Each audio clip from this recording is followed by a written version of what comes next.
Hi everybody, Kathy Syret from Confident Leader Journey here. So today's topic is very closely related to confidence and leadership.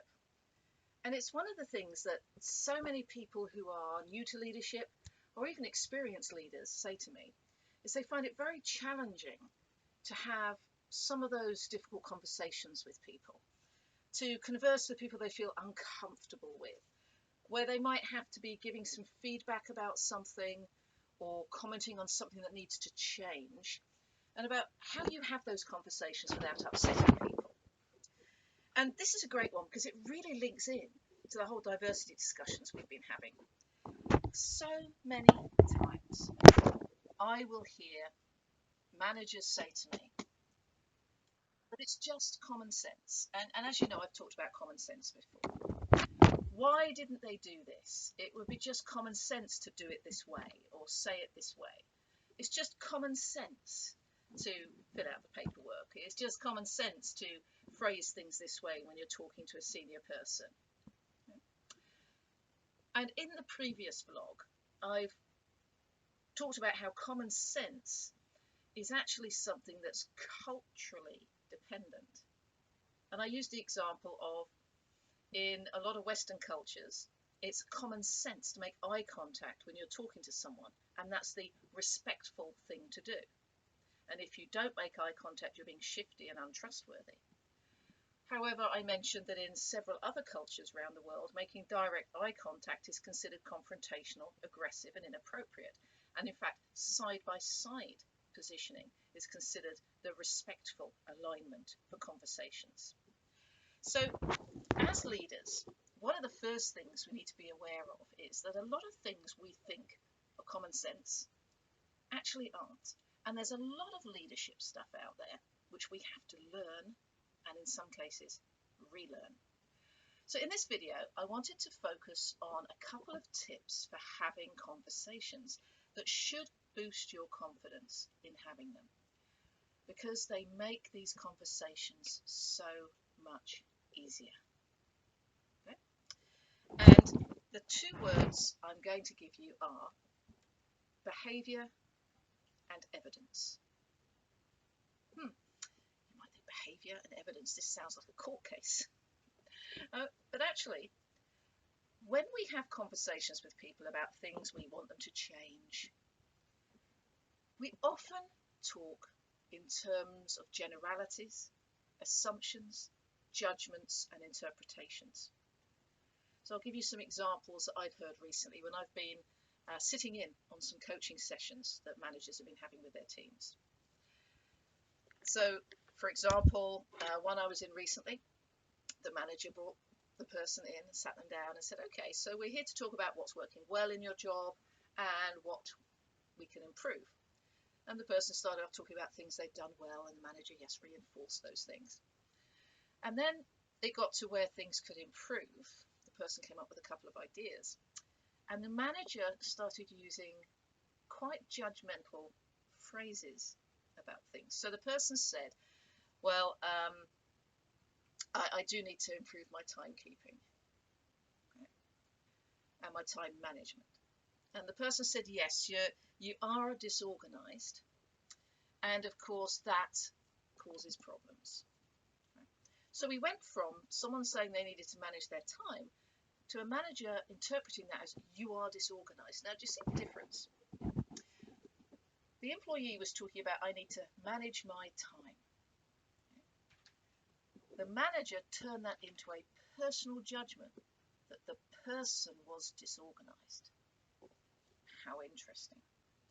And so one of the first rules of having conversations with people when you're a leader is to talk about the behavior, not the person. So if the manager had then said, yes, I have noticed that on the last two projects you've worked on, they've been a couple of days late compared with the agreed deadline.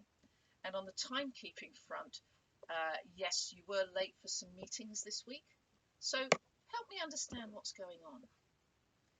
Now, do you see there? The manager is talking about behavior, not making a judgment about the character of the person or their personality. Okay. the other thing they're doing is they're sharing specific examples of evidence of that behaviour. Now, the great thing about this is the person can't argue about it. Now, you can imagine if someone says, oh yes, you're always late, or you're a disorganised person, the person's going to go, I'm not disorganised. There's just a couple of times when I've been late, and we're into a conflict. And remember what we said once before, when we're talking about the neuroscience of conflict. Once that conflict response is triggered, it's really hard to have a rational conversation. And if your true focus as a leader is on changing the behaviour, then the first thing we need to do is keep the conversation focused on that behaviour. So being specific with the behaviours is important. I was once asked to come in because there was a manager who was seen as having a lot of potential, but he kept getting feedback that he was sexist. Now, interestingly, being sexist is a judgment, it's an interpretation, because it assumes or presumes the intent of the behaviour. It's assuming he's doing things because he's sexist. So I talked to a few people, and then I watched him and shadowed him for a day. And I actually saw some specific behaviours that were leading people to judge him as sexist. So in a meeting, I noticed that whenever a woman made a comment, he would go, and carry on. And whenever a man made a comment, he would go, that's a good point, tell us more, I need to spend more time on it. That can come across as sexist, but being sexist is an interpretation of intent. Whereas pointing out that that was his behaviour, he can go, oh, is that what I'm doing? And then we can start a conversation. But if you start a feedback conversation by saying, people have said you're sexist, guess what? We've got that conflict response already, and we're into an argument. And I have to say, for most of the new leaders I work with, and the experienced ones, fear of that conflict and that argument piece and that emotional element is what stops them from having the challenging conversations. Now, having seen the behaviours for myself, which meant I had actual evidence of them, not just hearsay, I was able to sit down with the person and I had a conversation about, what do you notice? Do you notice any patterns in meetings? And in the end, I stated these are the behaviours I saw. And because I had seen them and I kept it behaviour focused, he said, oh, I didn't notice that. Tell me more. And we had a conversation about it. He then said, I wonder where that comes from. And we explored that. And he said, and I said, what impact do you think this is having? He said, oh, people must think I'm really sexist. And I went, yeah, that is what some people are starting to think. He said, I'm not. I'm so not. But going to the behaviour was what enabled me to have that conversation with him. So as a leader, when you get feedback from your team about a person, listen very carefully. Are they talking about an interpretation or are they talking about a behaviour? And do they have actual evidence of the behaviour? Or are they just assuming it? He's always late. Let's have a look at that. Let's have a look at the timekeeping tables. He has been late twice in the last 3 months. The person noticed it because on both times it impacted a meeting they were having with him. So from their perspective, he's always late to my meetings, but he's not always late. So one of the things that gives us confidence in those conversations is, if I know that it's a behaviour and I've seen it and it's evidenced, I can sit there quite confidently in the meeting and say, this is what actually happens. This is the evidence. Now let's have a conversation about why it's happening, how it's happening, and what we can do to change it and the impact it's having. Okay? The evidence piece is important because the other part of evidence I want to collect is evidence of the impact of the behaviour on the rest of the team or on performance. If I can tie the behaviour with the impact through evidence, then I am justified as a leader in bringing the topic up. I mean, if someone is always late into the office and it doesn't affect anything, why am I talking about it? Is it just an ego trip?